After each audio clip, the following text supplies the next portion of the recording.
Sheikh. I'm the student of BS English Part 1 in the University of Sindh campus Larkano. This video is for the video presentation of my very first semester examination. So let's start it without wasting any time. This video presentation is about the subject philosophy and my teacher is named Fasiha Noor. Here are four topics of the subject philosophy, which I'll be discussing in this video presentation, which are first, branches of philosophy, second, Thales philosopher, third, Anaximander philosopher, fourth, Anaximense philosopher. So our first topic, branches of philosophy. There are four main branches of philosophy. 1. Metaphysics. 2. Epistemology. 3. Axiology. And 4. Logic. Metaphysics. Metaphysics is the branch of philosophy that considers the physical universe and the nature of ultimate reality. It asks questions like what is real? What is the origin of the world? What is beyond the stars? Your consideration of reality as an external creation or an internal construct can influence your metaphysics, beliefs, and perspectives and your teaching. Regardless of your definition of reality, the exploration and categorization of the physical universe from the foundation of several school subjects. Epistemology. Epistemology is the branch of philosophy that considers how people come to learn what they know. Derived from the Greek word episteme, meaning knowledge or understanding, epistemology refers to the nature and the origin of knowledge and truth. Epistemology proposes that there are four bases of knowledge: divine revelation, experience, logic, and reason, and institution. These influences how teaching, learning, and understanding come about in the classroom. Axiology. Axiology is a branch of philosophy that considers the study of principles and values. These values are divided into two main kinds: ethic and aesthetics. Ethic is a question of moral and personal values. Aesthetic is the examination of what is beautiful, enjoyable, or tasteful. In axiology, education is more than just about knowledge, but also quality of life. Logic. Logic is the branch of philosophy that seeks to organize reasoning. Students of logic learn how to think in a structurally sound manner. Logic has two types: deductive and inductive reasoning. Deductive reasoning involves examining a general case, deducing a general set of rules or principles, and then applying these rules to specific cases. Inductive reasoning involves taking specific examples and considering the general principles, rules, or cases that caused them. Thales, philosopher. Biography. Thales of Miletus was born in 624 to 620 BCE and died in 548 to 545 BCE. This philosopher, renowned as one of the legendary seven wise men or Sufi of antiquity, he is remembered primarily for his cosmology based on water as the essence of all matter, with Earth a flat disk floating on a vast sea. No writings by Thales survive, and no contemporary sources exist. Thus, these achievements are difficult to assess. Inclusion of this name in the canon of the legendary seven wise men led to the idealization and numerous acts that sang many of them, no doubt, superiors were attributes to him, such as no they self and nothing in excess.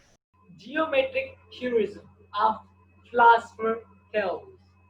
Thales has been credited with the discovery of five geometric theorems: that a circle is bisected by its diameter, that angles in a triangle opposite two sides of equal length are equal. That opposite angles found by intersecting straight lines are equal.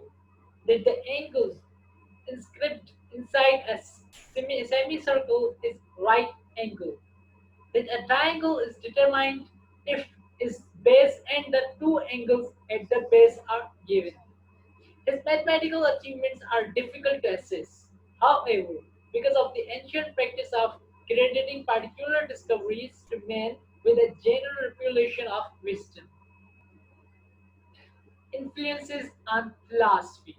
The claim that Thales was the founder of European philosophy rests primarily on Aristotle, who wrote that Thales was the first to suggest a single material substratum for the universe, namely water or moisture. According to Aristotle, Thales also held that all the things are full of gods, and all the magnetic objects possess soul by virtue of their capacity to move iron soul, being that which in the Greek view distinguished living from navally things, and motions and changes, or the capacity to move or change other things, being characteristics of living things. Thales' significance lies less in the choice of water as that essential substance than in his attempt to explain nature by simplification of phenomena, and in his search for cause within nature itself, rather than in the caprices of anthropomorphic gods like his successor, the philosopher Anaximander, and Anaximense of Miletus. Thales is important in bridging the words of myth and reason. Third topic, Anaximander philosopher. The biography of Anaximander philosopher.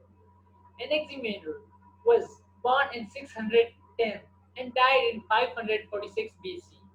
Was a pre-Socratic Greek philosopher who lived in Miletus, a city of Ionia, in modern city Turkey.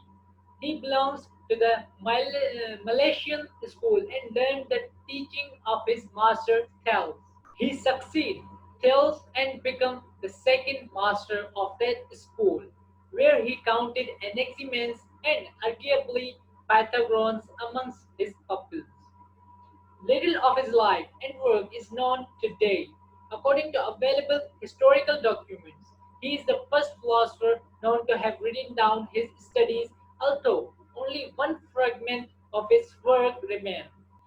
Fragmentary testaments found in documents after his death provide a portrait of the man. Influences on philosophy of the philosopher Anaximander. For Anaximander, the principles of things, the constituents of substances, is nothing determined and not an element such as water. In Thales' view, neither is it something halfway between air and water, or between air and fire, thicker than air and fire, or more subtle than water and earth. Anaximander argues that water cannot embrace all of opposites found in nature. For example, water can only be wet, never dry, and therefore cannot be the one primary substance, nor could any of the other candidates. He postulated the appearance as a substance that, although not directly perceptible to us, could explain the opposites and saw around him. If Thales had been right in saying that water was a fundamental reality, it would not be easy to see how anything else could ever have existed. One side of the opposition, the cold and moist, would have had its way unchecked, and the warm and dry would have been driven from the field long ago. We must then have something not itself one of the varying opposites, sometimes more primitive, out of the which they arise and into which they once more pass away. Anaximander explains how the four elements of ancient physics air, earth, water, and fire are formed, and how earth and terrestrial beings are formed through the interaction.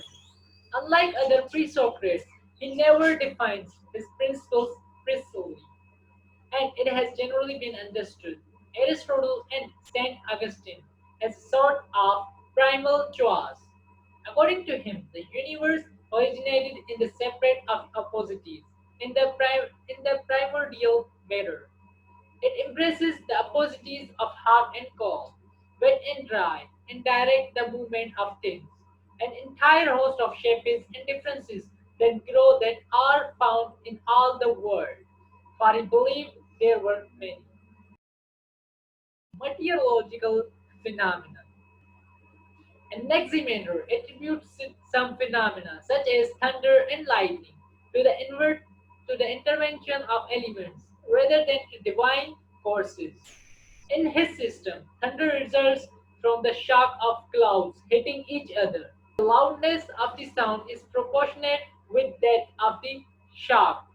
Thunder without lightning is the result of wind being too weak to emit any flame, but strong enough to produce a sound. A flash of lightning without thunder is a jolt of air that disappears and falls, allowing a less active fire to break free.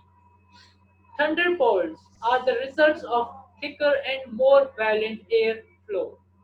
He saw the sea as the remnant of the mass of humidity that once surrounded Earth. A part of that mass evaporated under the sun's action, thus causing the winds and even the relation of celestial bodies, which he believed were attracted to places where water is more abundant. He explained rain as a product of humidity pumped up from earth by the sun. For him, the earth was slowly drying up and water only remained in the deepest region, which someday would too dry as well. According to Aristotle's meteorology, Democritus also shared the opinion. The last topic, Anaximense philosopher. The biography of Anaximense. Anaximense of Malthus was born in 586 BC and died in 526 BC. Was an ancient Greek pre-Socratic philosopher active in the later half of the 6th century BC. The details of his life are obscure because none of his work has been preserved.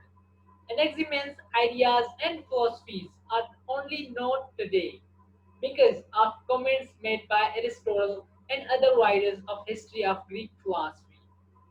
As one of three philosophers of Malthus' school, considered the first revolution thinkers of the Western world, Anaximense is the best known and identified as a younger friend or student of Anaximander, who was himself taught by Thales. Each philosopher developed a distinct cosmology without completely rejecting their teacher's view of universe or creating major disagreement between them. Influences on philosophy of the philosopher Anaximenes. Since language and communication were very limited in his time, Anaximenes' analogies were key in explaining the uncertain through the certain. For example, he knew the certain that blowing air on his hand with his mouth wide open produced hot air, while blowing on his hand with half closed lips produced cold air. These observations were key in the postulate that the hot air was the rarefaction and expansion, whereas the cold air was due to condension and compression. Although in modern times it is known that this is actually the opposite, Anaximenes was key in arriving at the conclusion. His analogies often connected parallels between man and cosmos, ensuring that the same natural law observable on earth applied to the heaven. Over 2000 years later, Isaac Newton proved this to be true. Phenomena of the philosopher Anaximenes. Anaximenes used his observations and reasonings to provide cause for other natural phenomena on the earth, as well as earthquakes. The asserted were the result either of lack of moisture, which causes the earth to break apart because of how purchased it is, or of superabundance of water, which also causes cracks in the earth. In either case, the earth becomes weakened by its cracks, so that helps collapse and cause earthquakes. Lightning is similarly caused by the violent separation of clouds by the wind, creating a bright fire-like flash. Rainbows, on the other hand, are formed when densely compressed air is touched by the ray of sun. These examples show how Anaximense, like the other Malthus philosophers, look for the broader picture in nature. They sought unifying causes for diversely occurring events, rather than treating each one a cause by cause basis or attributing them to gods or to personified nature. So, this video presentation was all about the subject philosophy's core topic, branches of philosophy, Thales philosopher, Anaximander philosopher, and Anaximense philosopher. So, this was all about this video presentation. Thank you.